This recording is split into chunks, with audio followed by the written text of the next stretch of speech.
अस्सलाम वालेकुम दोस्तों, मैं हूं इसाक आलम और आप देख रहे हैं कृषि पिकेट अपना official.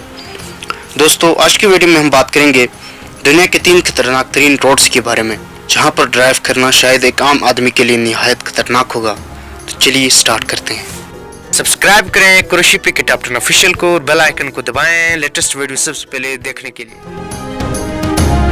Number 1, Shanghai tunnel, China. दोस्तों, चाइना में वाक़ई ये पुरखतर रास्ता दुनिया की खतरनाक तरीन रोड में शुमार किया जाता है। ये दरअसल एक टनल नमा रोड है। ये टनल दुनिया की मशहूर तरीन टनल में भी शुमार किया जाता है। ये तकरीबन 1 किलोमीटर से ज़्यादा लंबी और 4 मीटर चौड़ी है। कहा जाता है इस रोड पर गाड़ी ड्राइव करना निहायत रिस्की और ख़तरनाक है। यहाँ कुछ भी ड्राइव करते वक्त गैर मामूली तवज्जो और ध्यान की ज़रूरत पड़ती है। एक छोटी से छोटी गलती भी बड़े से बड़े नुकसान का बायस बन सकती है। यहाँ टाइट ड्राइविंग करना बहुत ज़्यादा डेंजरस समझा जाता है। Number 2, the road to Himalayas, Pakistan. दोस्तों, कराकोरम हाईवे पर वाक़या ये रोड पूरी दुनिया में पाकिस्तान की पहचान है। इस इलाके की बेमिसाल खूबसूरती की वजह से इस रोड को बेहश्त की समझ जाता हुआ रोड भी कहा जाता है। अगर आप पहाड़ों पर जाने की शौकीन है तो बिलाशुबा ये एक बेहतरीन और मिसाली जगह है। इस रोड की ऊंचाई 4700 मीटर है। इसे दुनिया का सबसे ज्यादा पेव्ड रोड भी कहा जाता है। यह भी एक पुरखतर और रिस्की रोड है।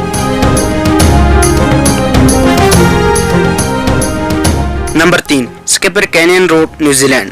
दोस्तों, स्केपर कैनियन रोड नामी ये पुरखतर रोड न्यूजीलैंड में वाक़ है। ये इस कदर डेंजरस समझा जाता है कि यहाँ ड्राइव करने के लिए सभी को पहले ड्राइविंग परमिट लेना पड़ता है। यहाँ पर ड्राइव करने के लिए रेंटल कार की इंश्योरेंस भी नहीं की जाती। खतरनाक बल खाते इस रोड की नक्काशी कानून ने 19वीं सदी के आखिर में की थी। ये इस कदर खतरनाक रोड भी है कि दौरान ड्राइविंग कब आगे से कोई दूसरी गाड़ी आ जाए पता तक नहीं चलता।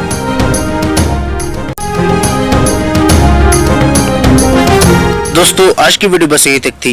उम्मीद है आपको पसंद आई होगी। अपनी राय का इज़हार कमेंट सेक्शन में लाजमी कीजिएगा। अगर आपने अब तक हमारे चैनल को सब्सक्राइब नहीं किया है तो जल्दी से कर लें, क्योंकि हम आपके लिए ऐसे दिलचस्प और मालूमाती वीडियोज़ लेकर हाजिर होते ही रहा करेंगे। मिलते हैं एक और नए वीडियो के साथ। अल्लाह हाफिज़।